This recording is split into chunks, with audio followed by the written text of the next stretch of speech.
Okay, perfect. We got it. We came on. Here I am at Seal Beach Pier with a question for you. Okay, I'm going to move my seat from here to the other chair. That's what I'm going to do, so we can have a better lighting. Wait a minute, because I'm happy to have you. Sometimes I can't get online. I can't get online live, but now I'm online live and I can talk to you guys. But let me get over here with better lighting. Walk with me over here, and here we go. So the question that I have today is how open and honest are you when you're talking to your partner? Do you communicate with your partner openly and honestly, or do you have ideas or feelings or things you want to do, likes or dislikes that you don't want to talk about and you don't discuss so your partner doesn't know?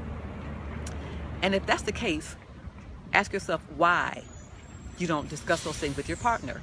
So here's what I'm talking about today. And let me see who this is.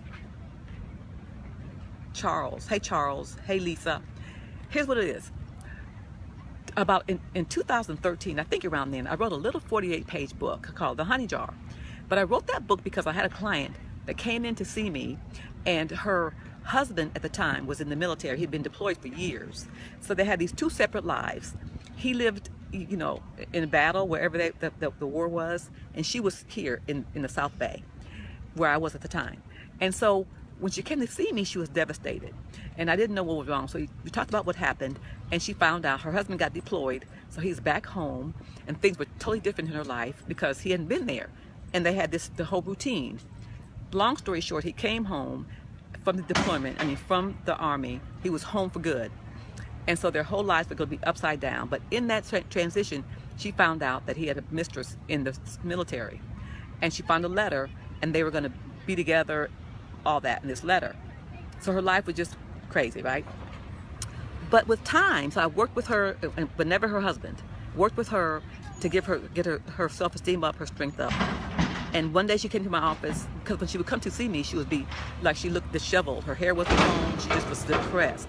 I'm sorry for that back there. She was just depressed. Anyway, can you guys hear me? So anyway, she was depressed.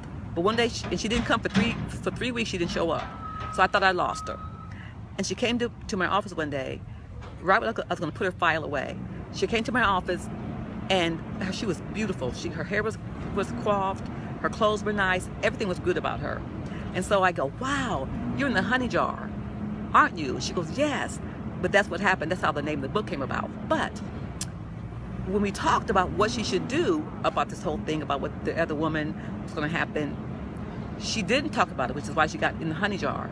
She didn't talk about anything. She didn't tell her husband what she really wanted, how she felt, all that. But anyway, from that woman started this book. That's why I have this book, because it helped me to realize that people in relationships, a lot of them, not just her, but she started my mind going and started me observing this.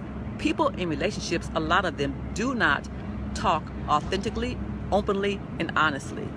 And the reason why they don't do that, because they think if their partner knows who they really are, how they really feel about something, what they really want, it'll be a deal breaker. They think that. And that's not the case really at all. But if it is the case, then you're with the wrong person. But that's not the case, because we as human beings believe that being vulnerable means we're weak, and it doesn't. Vulnerability can be your superpower. It can be the best thing for your relationship, because your partner gets to see who you are. He or she sees you for the first time, and they realize you trust them enough to show them who you are. And that helps to build the love in your relationship, because now there's trust in the relationship. You trust them, you need them, and usually when you need them, they're going to be there for you. I'm talking about needing them emotionally, or in the other way we need our partners for things, for emotional things, for support, moral support, everything, but for a lot of things. But being with our partner and being who we are with our partners, they can see who we are. We can grow as a unit, as a team, and things work out well for us. So ask yourself, do you communicate openly and honestly with your partner? Does he or she knows what you really like, what you want, what you need? Remember those 6 human needs, but do you talk about what you want, what you like, what you don't like, What makes you happy? What makes you afraid? You know, what are you scared of? You know, what frightens you? You know, why won't you do some things? What's holding you back? All those things. Do you talk to your partner about those things? Because those conversations are what make a relationship. It's what makes you a couple. Not just being beautiful and being handsome and being brave and strong. We're all brave and strong, but sometimes we're not. And our partner needs to know that. It's okay.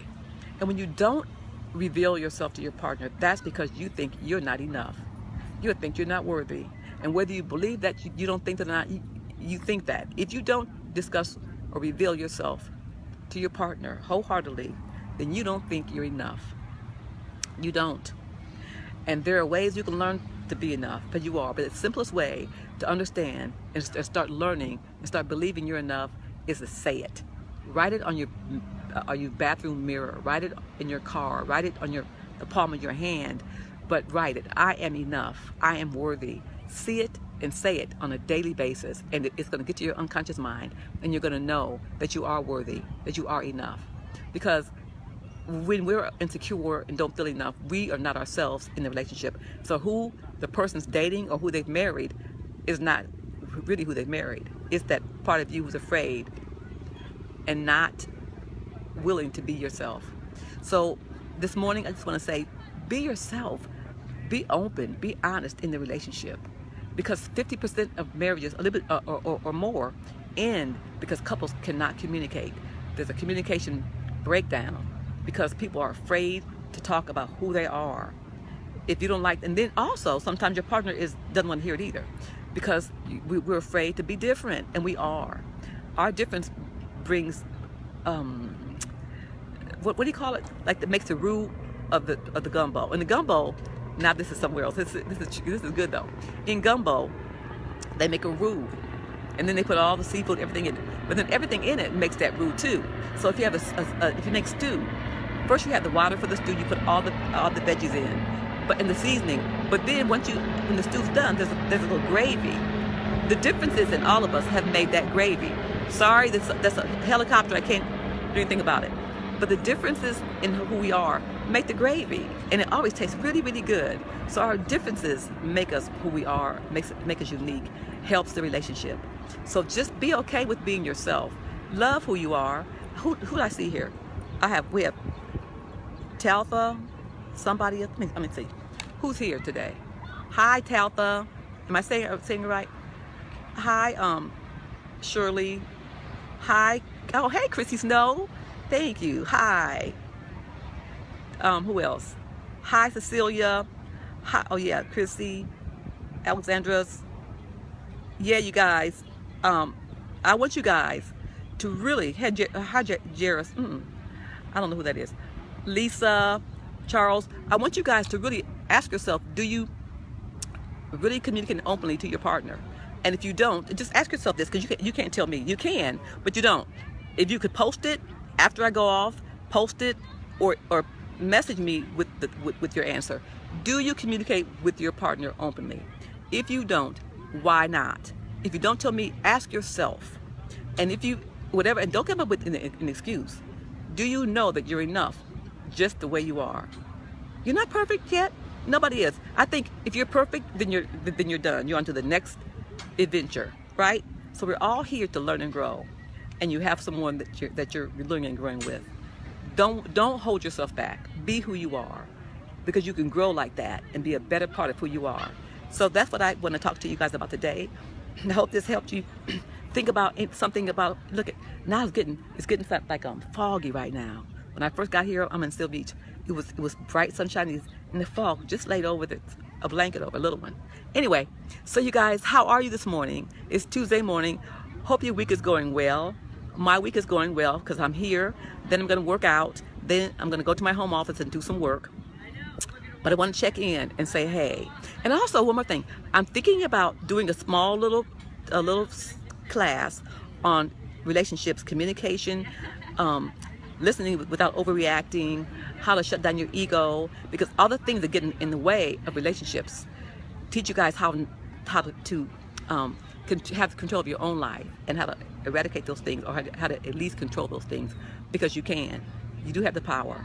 So this is me, Latifa, Dr. Willinga, signing out on a Tuesday. Let me know that you were here. Say hello, leave a message or something. I appreciate it. And I'll talk to you guys probably tomorrow. Bye.